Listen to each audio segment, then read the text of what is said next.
She was already 10 years old, yet she couldn't even dress herself. Her parents had never truly cared about her. From the moment Mary was born, she was handed over to servants, and that upbringing shaped her into a spoiled, bossy child. Even when a sudden accident took both her parents' lives, she didn't shed a single tear. Just like that, Mary became an orphan and was sent back to England. What she didn't know was that her life was about to change completely. A group of children stood in line, waiting for their families to pick them up. When it was Mary's turn, the staff called her name several times, but no one answered. It wasn't until night fell and everyone else had left that Mrs. Medlock finally arrived. She was the housekeeper of the estate, sent by Mary's uncle to bring her home. Mary's aunt had died during childbirth 10 years earlier, leaving Mr. Craven devastated and rarely present at the manor. The housekeeper warned Mary in advance. Mr. Craven has a terrible temper. He won't see you, and he won't care much about you either. But Mary clearly didn't understand her situation. She behaved just as she always had, ordering the housekeeper to dress her. Seeing her arrogant attitude, the housekeeper didn't indulge her at all, instead sternly telling her to stay in her room. Mary was furious and had no choice but to try putting on her shoes herself. Just then, she thought she heard faint crying. She quietly slipped out of the room and followed the sound. The old mansion felt eerily silent, with spiderwebs covering the stairways. As she walked on, she came to a sealed-off room. On the vanity were photos of her aunt and mother, along with small items identical to her mother's. Mary immediately understood that this had been her aunt's room. Inside a jewelry box, there lay a strange-looking key. Just as she was about to keep searching for the crying, she suddenly ran into the housekeeper heading out. Startled, the housekeeper quickly dragged her back to her room and ordered her never to wander again. After the housekeeper left, a maid named Martha brought her food. She worked under the housekeeper and only occasionally looked after Mary. The moment Mary saw her, she instinctively ordered her to dress her. Martha found her rather charming, smiling as she asked which outfit she wanted. Despite Mary's cold attitude, Martha kept chatting happily, smiling as she helped her get ready. One day, while wandering the garden, Mary noticed something hidden deep behind the walls. It looked like a mysterious garden, but the walls were covered in ivy, with no visible entrance. She asked the old gardener she passed by, and he told her that after the lady of the house died 10 years ago, the garden had been sealed shut. That only made Mary more curious. What exactly was hidden inside? The next day, Mary skipped rope in the garden and saw the old gardener again. He told her that the bird wanted to be her friend. Following the robin's guidance, Mary finally discovered the garden entrance hidden behind thick vines. She secretly returned to her aunt's room, took the key, and to her surprise, it opened the garden gate. When Mary stepped inside, the garden was overgrown and completely abandoned. But beneath the desolation, she noticed a small patch of living green. Mary felt excited. After returning to the manor, she thought she heard crying again. She asked Martha, but Martha told her it was just the wind. That day, as Mary prepared to go to the garden, a crow suddenly flew straight at her. The crow belonged to a young boy. Mary recognized him as Dickon, Martha's brother. Dickon had a natural ability to communicate with animals. He removed Mary's gloves and told her to feel the animals with her bare hands. Then he took her to the secret garden.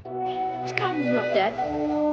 It's as live as you or me. Seeing the living greenery there, Mary felt motivated. She began waking up early every day to clear weeds with Dickon. One night, Mary heard the crying again. She held up a lamp and followed the sound, and in one room she saw a young boy. His name was Colin, the son of Mary's uncle. Because he was born prematurely, his body was very weak. Fearing that sunlight carried harmful germs, his father had nailed wooden boards over every window. Colin believed he wouldn't live long and feared he would grow a hump like his father. He ordered Mary to put on a mask, but she became angry. Put on the mask. Stop talking to me as if you were Raja, with emeralds and diamonds and rubies stuck all over you. The two began arguing. Suddenly, the servants entered the room, performing their usual routine of massaging Colin's legs. Martha noticed Mary hiding under the bed and quickly urged her to escape because the young master's room was forbidden. As Mary stepped into the hallway, she heard a commotion. It turned out Mr. Craven had returned. The moment he saw Mary, he froze. Her eyes looked exactly like his late wife's. The housekeeper suggested sending Mary to school, but Mary didn't want to go anywhere. All she wanted was a small piece of land where she could plant things herself. Craven agreed, unwilling to face painful memories. He left the manor again that very night. Mary finally had land of her own. She scattered seeds everywhere, planting every flower she wanted. She also began visiting Colin every day, but the two hot-tempered children constantly argued over the smallest things. I'll clench my teeth together and never tell you one thing.